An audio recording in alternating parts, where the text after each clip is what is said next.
आज हम पढ़ेंगे kinematics.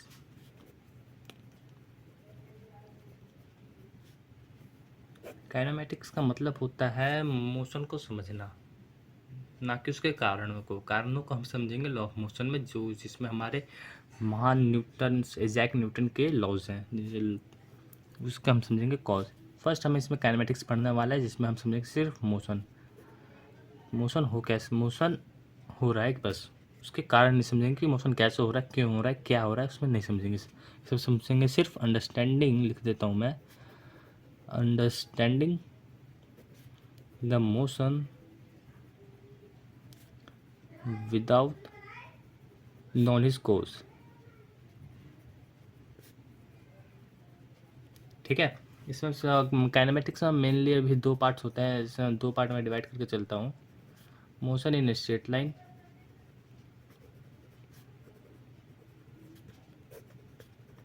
And motion in 2D। 3D हम जनरली भी नहीं पढ़ते, हमारे सिलेबस में नहीं है 12th क्लास तक में, तो हम mainly motion in straight line और मोशन इन 2D यही तो चैप्टर पढ़ेंगे मेनली। सब पहले वाले पार्ट में जो पार्ट 1 है, या बोल दे इस पार्ट में हम पढ़ेंगे मोशन इन स्ट्रेट लाइन।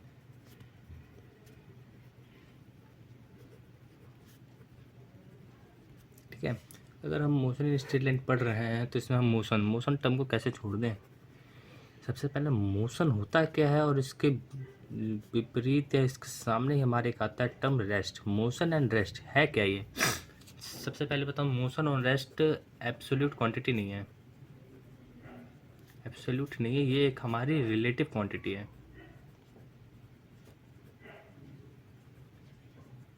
ठीक, ये हमारी एक रिलेटिव क्वांटिटी है। मींस हम ये नहीं कह सकते अगर कोई बॉडी है, जैसे पेन रुका हुआ है, ठीक है, फर्स्ट ऑफ ऑल रेस्ट में, बिकॉज इन द मतलब आपके नज़र से भी पेन रुका हुआ है, मेरे नज़र से भी पेन रुका हुआ है।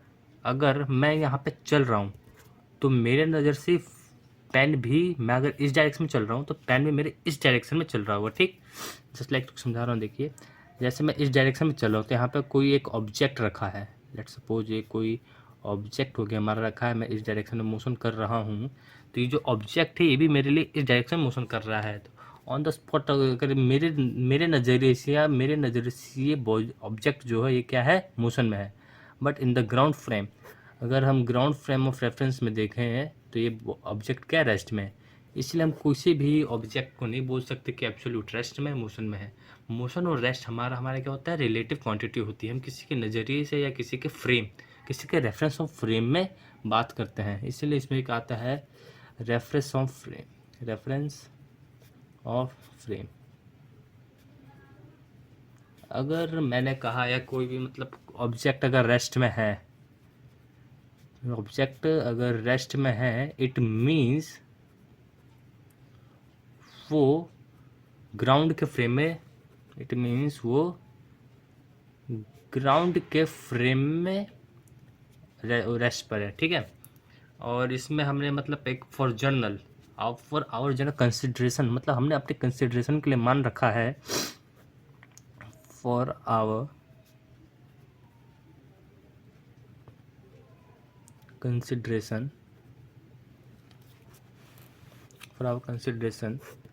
जो अर्थ है क्या है, एब्सोल्यूट रेस्ट है। कहेंगे क्यों माना, सबसे पहला क्वेश्चन, क्यों माना एब्सोल्यूट रेस्ट है। बिकॉज मोशन और रेस्ट को डिफाइन करने के लिए हमें किसी का फ्रेम तो चाहिए होगा। जैसा कि हमें पता है इस यूनिवर्स में कोई भी चीज़ रेस्ट पर नहीं है, अगर ऐसे देखा जाए तो हर चीज़ मोशन में है। हमारा अर्थ भी अपने एक्सिस के अराउंड और अपने ऑर्बिट के अराउंड घूम रहा है। हमारी जो अर्थ मतलब अर्थ घूम रहा है इसके साथ, इसीलिए अर्थ भी घूम रहा है, इसलिए रेस्ट पर नहीं। पर हमने अपना फ्रेम ऑफ रेफरेंस, किसी ऑब्जेक्ट को रेस्ट और मोशन, किसी ऑब्जेक्ट को मोशन डिफाइन करने के लिए हमने अर्थ को क्या मान लिया, ओके अर्थ हमारा रेस्ट पर है। ठीक है। फॉर आवर जनरल कंसिडरेशन, मतलब ये हमने मान रखा है अर्थ रेस्ट पर है। ठीक है भाई, अर्थ रेस्ट पर मतलब अर्थ से ग्राउंड अटैच है, ग्राउंड भी रेस्ट पर हुआ। ठीक है। तो for our general consideration earth is absolutely rest. तो कोई चीज़ वैल्यू से होती नहीं है एब्सोल्युटली, बस हमने अपने जनरल कंसिडरेशन के लिए अर्थ को रेस्ट पे मान रखा है, जिससे हम मोशन को डिफाइन कर सकें। सर हमने नहीं, मतलब रेस्ट पे हमने नहीं माना, ऐसा साइंटिस्ट ने माना। अब तो हम आगे आपको पढ़ा रहे हैं, समझा रहे हैं ये बात। ठीक है। अब हम आगे बात करते हैं अपना स्पेशल बेसिक बातें बता देता हूँ, जैसे डिस्टेंस एंड डिस्प्लेसमेंट। बहुत अच्छा खासा नाम है इनका, सुना होगा आपने ज़रूर। डिस्प्लेसमेंट, डिस्टेंस और डिस्प्लेसमेंट। ओके, नाउ इसे हम नेक्स्ट पेज पे ही करते हैं, ठीक है। इसमें ज़्यादा टाइम नहीं लेंगे डिस्टेंस और डिस्प्लेसमेंट में। डिस्टेंस हमारा होता है actual path cover, actual path covered by an object. पहले समझा देता हूँ, समझ लो, और फिर उसके बाद मैं एक्चुअल इसके फिगर के साथ समझाऊंगा। ये हमारी एक स्केलर क्वांटिटी होती है, स्केलर क्वांटिटी होती है। यहीं पर आता है डिस्प्लेसमेंट। ये हमारा होता है डिस्टेंस नहीं, shortest distance between initial and final position of object. ये हमारा वेक्टर क्वांटिटी होता है। दोनों में एक बात कॉमन है, दोनों की जो यूनिट होती है, ऐसा यूनिट, वो मीटर होती है। जैसा समझ लीजिए, जैसे एक पॉइंट है यहाँ पर ए मान लिया, यहाँ पे मैंने पॉइंट एक बी मान लिया। एक बंदा जाता है ऐसे, ठीक है, और एक बंदा जा रहा है ऐसे, और एक बंदा जा रहा है सीधे।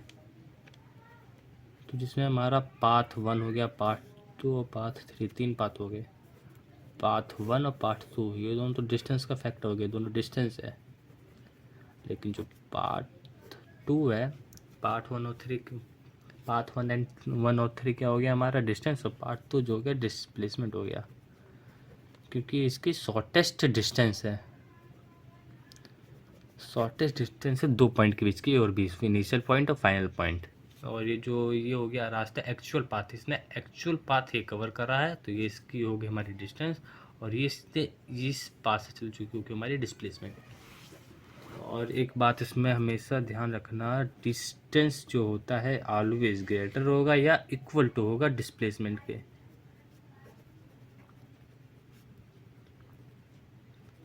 ठीक है, डिस्टेंस और डिस्टेंस हमेशा बड़ा या बराबर होगा डिस्प्लेसमेंट के। एक बात और, अगर कोई बॉडी मूव करी है, ठीक है, अगर कोई बॉडी यहाँ से चली, किसी वेलोसिटी से चली, तो उसका डिस्टेंस कुछ ना कुछ तो होगा। लेकिन वहीं अगर डिस्प्लेसमेंट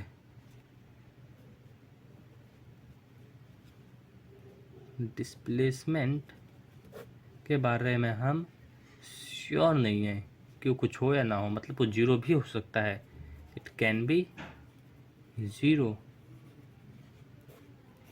और ये जीरो नहीं होगा। लेट्स सपोज मैं समझाना, पहले बहुत फेमस एग्जांपल से, इस बॉडी को हमने ऊपर फेंका विद वेलोसिटी यू, कुछ हाइट पे, मैक्सिमम हाइट पर अटेन कर, और नीचे आके गिर गया, हमारे वापस हाथ में हमने कैच कर लिया, तो इसकी डिस्प्लेसमेंट हो गई, वो हमारी क्या हो गई, इसकी डिस्प्लेसमेंट हो गई जीरो। और इसकी जो डिस्टेंस हो गई, हाइट इसने कितनी करी बॉडी ने कवर्ड, इसने 2h कर ली, h ऊपर गया h नीचे आया, तो इसकी डिस्टेंस हो गई यहाँ पे 2h। इसी एग्जांपल में समझा, अगर हम जैसे एक बॉडी यहाँ से गया और वापस यहीं पर आ गया, तो इसकी डिस्प्लेसमेंट जीरो हो जाएगी। और एक बॉडी तो जो यहाँ से गया, बंदा वापस यहीं से पास से वापस आया, तो इसकी जो डिस्टेंस हो जाएगी जीरो, और डिस्टेंस हो जाएगी इसका डबल पाथ, जितनी इसकी लेंथ होगी उसका डबल, और जितने और डिस्प्लेसमेंट हो जाएगी इसके जीरो, क्योंकि इनिशियल पोजीशन और फाइनल पोजीशन दोनों सेम है। इसमें लिखा है ना, shortest distance between initial and final position, initial and final position same हो जाएगी, तो उसकी डिस्प्लेसमेंट क्या हो जाएगा, zero. It means distance can't be zero और displacement can be zero also. ठीक है, अब हम अगली टर्म बढ़ते हैं, स्पीड और वेलोसिटी की टर्म देखते हैं, चलो ठीक है। अब हम देखते हैं स्पीड और वेलोसिटी।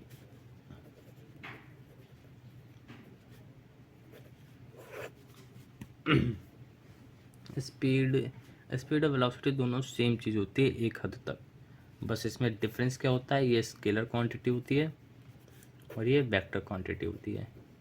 आई होप आपको स्केलर वेक्टर में कोई दिक्कत नहीं होगी, स्केलर वेक्टर पता होगा। स्केलर इसमें हमारा सिर्फ मैग्नीट्यूड होता है, ओनली मैग्नीट्यूड,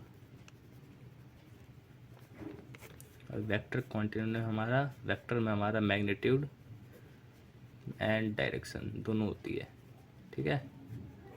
तो स्केलर वेक्टर मैग्नीट्यूड तो ना, स्केलर क्वांटिटी से मैग्नीट्यूड होता है, वेक्टर में सिर्फ मैग्नीट्यूड डायरेक्शन दोनों होती है। स्पीड और वेलोसिटी, बस इसमें यही डिफरेंस और कुछ नहीं होता। स्पीड और वेलोसिटी सेम ही होती है। एवरेज स्पीड, हम इसमें एवरेज और एवरेज इंस्टेंटेनियस एक टर्म आता है, वो बता देता हूँ आपको। एवरेज स्पीड मतलब total distance cover, total distance है, लिखो तो total path, total part covered divide में जितना टाइम लगा, total time taken, that's it only. बस ये इसमें, और इस एक एवरेज, एवरेज वेलोसिटी में हो जाता है टोटल डिस्प्लेसमेंट, कितनी डिस्प्लेसमेंट, अगर जीरो, अगर डिस्प्लेसमेंट जीरो है तो इसकी एवरेज वेलोसिटी भी जीरो होगी। Total displacement upon total time.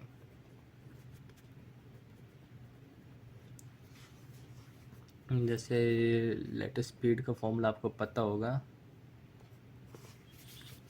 We d t, s is equal to v d t, v s is equal to v d upon t. जैसे आपको speed का formula पता होगा, डिस्टेंस अपॉन टाइम, सेम इसमें velocity का formula जो होता है वो होता है displacement upon time, displacement upon time. Okay, तो कोई लेंथी चीज़ नहीं है, सेम है। और इंस्टेंटेनियस की बात करते हैं तो इंस्टेंटेनियस नाम से पता चला कैसे, एक इंस्टेंटेनियस वेलोसिटी एंड स्पीड दोनों इसी में समझा देता हूँ मैं। कोई ज़्यादा चेंज नहीं, हेडेक वाली बात है, आराम से समझ में आ जाएगा। इंस्टेंटेनियस मतलब किसी एक इंस्टेंटेनियस, नाम में पता चला इंस्टेंट, मतलब कहता है पर्टिकुलर टाइम, दैट मीन्स कोई एक बॉडी मूव कर रही है किसी वेलोसिटी v से, मैंने पूछा उसके 2 सेकंड में उसकी वेलोसिटी क्या हुआ है, मतलब एट दैट 2 सेकंड, जस्ट जैसे 1.99 से चेंज होकर 2 सेकंड में आई होगी, उस टाइम उसकी वेलोसिटी क्या होगी। अगर 2 मीटर पर सेकंड है तो 2 मीटर पर सेकंड आंसर होगा, 5 है तो 5 होगा, मतलब एक एट एग्जैक्ट पॉइंट इसका आंसर होता है। एवरेज होता है, जस्ट एवरेज लाइक होता है कि एक बॉडी यहाँ से यहाँ गिर गया, यहाँ से यहाँ गिर गया, उसमें उसकी वेलोसिटी यहाँ पे v1 से चला, फिर यहाँ पे ठोकर आया तो v2 वेलोसिटी से हुआ, फिर स्पीड उसने बढ़ाई v3 से हुआ, लेट्स सपोज v3 तक पहुँच गया, तो उसने पे 3 बार वेलोसिटी चेंज करी, तो उसकी एवरेज डिस्टेंस टोटल पाथ का टोटल टाइम टेकन तो हो गया। लेकिन अगर इसको एवरेज स्पीड को एक टर्म से समझ सकता है, अगर डिस्टेंस कॉन्स्टेंट है एट अ पर्टिकुलर रेट में, अगर ये टाइम चेंज कर रहा है, मीन्स v1 इसने टी टाइम में चेंज करा, इसने v2 2t में करा, और ये है जो 3t में चेंज करा। 3t मतलब रेट, जो रेट है टाइम का चेंज होने का वो अगर कांस्टेंट है और वेलोसिटी बदल रही है, डिस्टेंस एक है, तो इसमें एवरेज वेलोसिटी का, एवरेज स्पीड का एक और फॉर्मूला हो जाता है v1 v2 plus v3 on 3। ये भी formula average velocity average speed के लिए लगा सकते हैं। इसका फार्मूला डिराइव करवा देता हूँ मैं आपको। यहाँ से बॉडी गई टी टाइम में, यहाँ पे 2t टाइम में, यहाँ पे 3 टाइम में, लेट्स सपोज पहुँच गए, ठीक है। यहाँ पे s1 डिस्टेंस कवर कर रहा है, यहाँ पे s2 डिस्टेंस कवर कर रहा है, यहाँ पे s3, s2 को हम डिनोट कर रहे हैं डिस्टेंस से, ठीक है।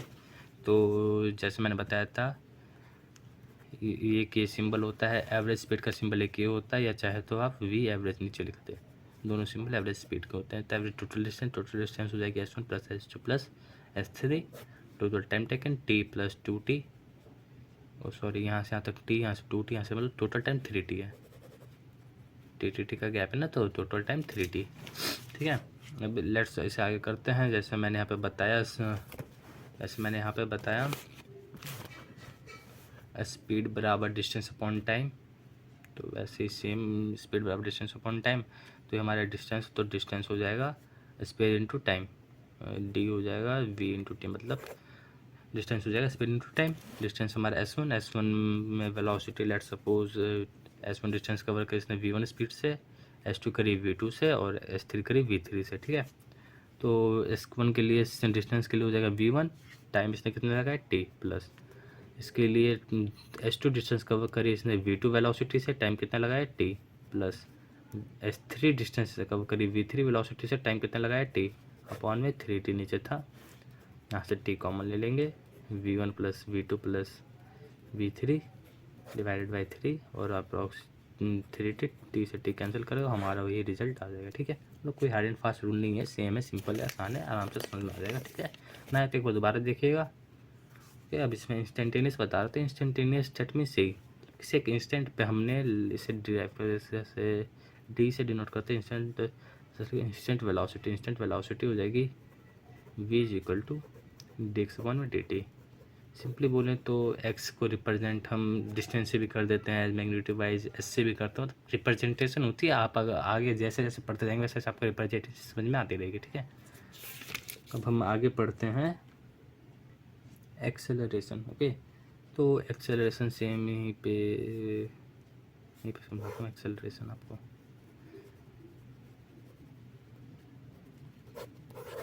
एक्सेलरेशन मीन्स होता है वेलोसिटी अपॉन में time is equal to acceleration. एक वेक्टर क्वांटिटी है ये, और इसकी यूनिट होती है मीटर पर सेकंड स्क्वायर। ध्यान रहे, मीटर पर सेकंड स्क्वायर। ओके, और इससे एवरेज एक्सेलरेशन एवरेज होता है, यहाँ पे ए से डिनोट करते हैं सिंपली से, v final minus v initial होता है इसमें, v f minus v delta t, मतलब चेंज इन वेलोसिटी अपॉन में चेंज इन टाइम। ये हो गया हमारा एवरेज एक्सेलरेशन का फॉर्मूला। और इंस्टेंटेनियस एक्सेलरेशन की बात करें तो d v upon d T.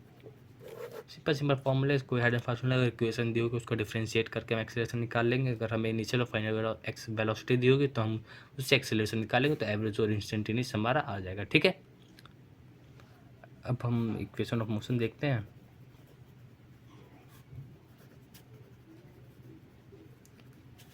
Basically तीन मोशन ऑफ इक्वेशंस होती है। v is equal to u plus a t, second s is equal to u t plus half a t square, third v square is equal to u square plus 2as। यहाँ पे लिखवा देता हूँ कौन चीज़ क्या है। v हमारी final velocity है, u हमारी इनिशियल वेलोसिटी है, s हमारा डिस्टेंस है, डिस्टेंस या डिस्प्लेसमेंट, मतलब जब बात वेलोसिटी की चली होगी तो डिस्प्लेसमेंट लेंगे, जब बात स्पीड की चली होगी तो डिस्टेंस लेंगे, और t हमारा टाइम है, और a हमारा एक्सेलरेशन है। ओके, इसको हम एक और तरीके से लिख सकते हैं, s बराबर v t minus half a t square, और तरीका होता है, और s बराबर u plus v divide by 2 upon t. इसी को ड्राइव करके आया है तो ड्राइव करवा दूंगा मैं। ठीक है, अभी चलो करवा देते हैं, इसको और कुछ बताना है। हाँ, एक और होता है एक डिस्प्ले, इससे मैं अभी जस्ट डिराइव करवा था। ठीक है, जस्ट वेट, अभी मैं एक और फॉर्मूला बता देता हूँ, फिर जस्ट इसे भी डिराइव करवा दूंगा, और एक और फॉर्मूला उसे भी डिराइव करवा दूँगा, दोनों को एक साथ। ठीक है, होता है डिस्प्लेसमेंट इन nth सेकेंड। इसे समझाता हूँ, पहले फॉर्मूला देख लेते हैं, फिर इसे जस्ट मैं भी समझा रहा हूँ। ये होता है एस nth लिखते हैं, nth सेकेंड है, इसे लिखते हैं u प्लस हाफ ये 2n माइनस 1 के भी से जस्ट मैं भी समझा रहा हूँ दोनों को। देख चलो, ठीक है, यहाँ पे ड्राइव कर रहा हूँ मैं।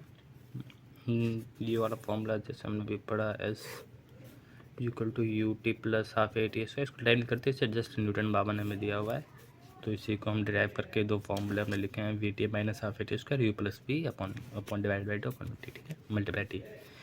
तो फर्स्ट जैसे हमें यू की वैल्यू हम फर्स्ट ऑफ इक्वेशन, जैसे u v is equal to u plus a t, u की वैल्यू हम इसमें निकाल के इस वाली इक्वेशन में रख दे रहे हैं, तो यहाँ से यू हो जाएगा वी माइनस ए टी, यहाँ से यू वाली वैल्यू हम किस में रख दे रहे हैं, इसमें, तो s is equal to u की वैल्यू रख दी मैंने v minus a t t plus half a t square, यहाँ से हमारा हो गया v t minus a t square plus half a t square. ठीक है, जस्ट एक एलसीएम लिया, यहाँ पे नहीं लिया, सिर्फ वी टी स्क्वायर था, सॉरी मतलब वी टी था, एलसीएम लिया तो 280² minus 180² plus 180² 2 plus minus minus होता है तो ये माइनस हो गए VT minus half 80²। Just see s c already proof हो गया। अब लेट्स इसी में अब हम एक्सेलरेशन की वैल्यू निकाल लेते हैं और इस केस में पुट कर देंगे। एक्सेलरेशन की हो जाएगी v minus you divided by T. ठीक है, इसमें वैल्यू रख देते हैं सेकेंड इक्वेशन में, तो हो जाएगा यहाँ पे करता हूँ मैं एस बराबर एक्सेलरेशन की वैल्यू निकाली, ध्यान रखना यू टी प्लस हाफ ए की वैल्यू निकाली थी v minus you divided by T, यहाँ पे t², एक ये से टी कटा, you t plus half v minus U T, अंदर टी भेज देते हैं, मल्टीप्लाई करा देते हैं तो you t plus v t minus U T divided by 2, LCM लेते हैं 2 u t plus v t minus U T divided by 2, तो 2 यू टी 2 में से गया एक, तो यहाँ पर लेस इधर लिख दे रहा हूँ मैं, जगह नहीं है, हो जाएगा u t plus v t divided by 2, u t common लेंगे तो u plus v divide by 2 t common is equal to s. देखो जस्ट हमारे वाला सेकंड वाला फॉर्मूला भी प्रूफ हो गया। बस कुछ नहीं है, सिंपल ये फॉर्मूला आपको बस मेनली क्वेश्चन मोशन में ध्यान रखना, कुछ नहीं। और ये बहुत मेजर है, डिस्प्लेसमेंट एन सेकेंड। मैं कहूँगा साथ साथ लिखते रहना, वरना बहुत आप देख रहे हैं कितना वो हो जाता है, तो साथ साथ लिखते रहना ज़्यादा बेस्ट रहेगा। ओके, एक चीज़ तो रहेगा ये डिस्प्लेसमेंट एन सेकेंड, इसको भी ड्राइव कर देना उनको। ड्राइव करने से पहले इसका मतलब समझ लेते हैं होता क्या है। लेट्स सपोज कोई बॉडी थी, क्या समझाऊँ, ठीक है यहाँ समझा रहा हूँ। यहाँ पर पहुँच गई, यहाँ पे 1 सेकंड में बॉडी यहाँ थी, पहले सेकंड में 0 सेकंड में यहाँ से बॉडी स्टार्ट हुई थी, दूसरे सेकंड में बॉडी यहाँ पहुँची, तीसरे सेकंड में बॉडी यहाँ पहुँची। लेट्स सपोज मैं निकालनी है थर्ड सेकंड में बॉडी की डिस्प्लेसमेंट। बाय फॉर्मूला हम निकाल सकते हैं third is equal to, formula क्या था, half U A 2n minus 1। ठीक है, फॉर्मूला ये था। तो इनिशियल वेलोसिटी लेट सपोज तो 0, फाइनल आके भी रुके तो 0। इनिशियली लेट 10 मीटर पर सेकंड दे दे रहे, तो 10 हाफ एक्सेलरेशन भी लेट 10 मीटर पर सेकंड से एक्सेलरेट भी हो रही है, मीटर पर second square sorry 10, third second में निकालना है तो 2 3 माइनस 1, 3 to 6, 6 में से एक गया 5,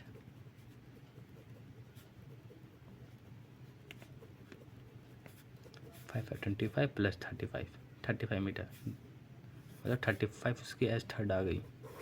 ठीक है, और मतलब समझा तो एट थर्ड का मतलब क्या, मैं बार बार थर्ड बोल रहा हूँ। थर्ड का मतलब है 3 सेकंड, मतलब 2 और 3 इसके बीच में जितने डिस्टेंस कवर करी है ना एज थर्ड हो गई इसने, जितने यहाँ से यहाँ तक में जितनी डिस्टेंस करी है 35 मीटर, 35 मीटर इसने यहाँ पे डिस्टेंस कवर करी है थर्ड सेकंड में। फर्स्ट सेकंड का मतलब होता है कि यहाँ से यहाँ तक पहले सेकंड में कितना डिस्टेंस कवर करी। सेकंड का मतलब जो होता है 1 से 2 सेकंड में जाने में हुई, और एस एन डिस्प्लेसमेंट सेकंड होता है 2 सेकंड में आने में, पहले सेकंड से दूसरे सेकंड में आने में उससे कितनी डिस्टेंस कवर करी। और डिस्प्लेसमेंट इन थर्ड सेकंड का मतलब होता है दूसरे सेकंड से तीसरे सेकंड में आने के लिए कितने डिस्टेंस कवर करें। ध्यान रखना, एस थर्ड होता है मतलब 2 - 1। ध्यान रखो, इसमें हम क्या कर रहे हैं, इसमें एस थर्ड निकालें, एस थर्ड ये आई थी, हम ये वाले डिस्टेंस निकाल लिए हैं, तो कैसे निकालेंगे, पूरे की डिस्टेंस से इतनी डिस्टेंस माइनस कर देते हैं। तो लेट्स सपोज एस 3 सेकेंड की माइनस कर देंगे एस 2, जो हमने एक फॉर्मूला पढ़ा था आगे, s is equal to u v, यहाँ पे फाइनल वेलोसिटी सॉरी जीरो नहीं करेंगे, u v plus half a t square u t plus half a t square, ये वाला फॉर्मूला, हाँ ये वाला फॉर्मूला लगा देते हैं। टाइम दे देते हैं 3 सेकेंड, हाँ टाइम दिया हुआ है 3 सेकेंड, वेरी गुड। अब यहाँ पे हम निकालते हैं, यहाँ पे हमारा एस थर्ड निकलेगा। ठीक है, देख रहा 35 मीटर ही आएगा। एस 3 इसके फॉर्म लिखेंगे तो 10, टोटल टाइम था 1 2 3 3 सेकेंड लगेंगे total, 3 second plus half acceleration भी हमारा 10 था, 3 का स्क्वायर माइनस 2 सेकेंड। अब हमने दूसरा सेकंड में, पहले तीसरे सेकंड में निकाले डिस्प्लेसमेंट, हम 2 सेकंड के डिस्प्लेसमेंट निकालना है, तो हम इसमें टाइम कितना लेंगे, इस पर 2 लेंगे। ठीक है, तो 10 2 माइनस कर रहे हैं तो 4 लिए minus, bracket is the plus. तो है एक सॉल्यूशन 10 हो जाएगा और 2 का स्क्वायर। शुरू करते हैं इसे सॉल्व करना। 30 5 3 9 9 + 45 माइनस 20 प्लस 2 1 2 2 5 10 2 2 4 5 20 40 माइनस 40 ये आएगा 5 30 + 5 35 मीटर। सेम आंसर हमारा इसमें आ गया। ठीक है, मतलब होता है SNth सेकेंड, nth सेकेंड का मतलब होता है is equal to SN-1 SN-n-1 second की दूरी। तो सेम हुई फॉर्मूला जस्ट फिट करेंगे, u t की जगह हम इस बार n लेंगे plus half a(n² minus UN-1 plus half a(n-1 का होल स्क्वायर। सॉल्व करने पे हमारा ये फॉर्मूला बन जाएगा जो मैंने लिखवाया आपको। ठीक है, सॉल्व करके देखना ज़रूर, ये फॉर्मूला बन जाएगा SNth सेकेंड का। ध्यान रखना, इम्पोर्टेंट है। और आज के लिए इस लेक्चर में इतना ही रहने देते हैं, और आगे जो हम लेक्चर पढ़ेंगे मोशन अंडर ग्रेविटी वो शुरू करेंगे। प्रोजेक्टाइल मोशन अभी तो शायद नेक्स्ट पार्ट में है, इस पार्ट में मोशन अंडर ग्रेविटी ही कंप्लीट करेंगे। ओके।